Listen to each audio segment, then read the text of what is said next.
This is possibly the simplest method to add dazzling color to objects in Blender. Only 3 shader nodes, fully procedural, and no light setup required.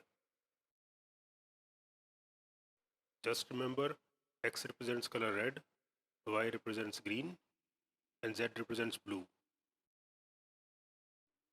Only adjust values in the mapping node. For location bars, values vary from -1 to 0.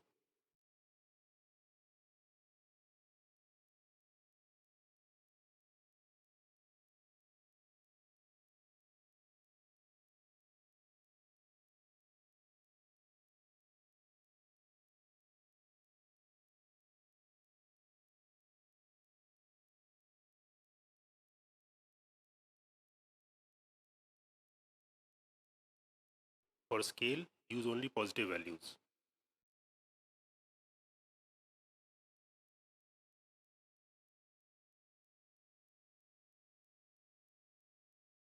Happy blending!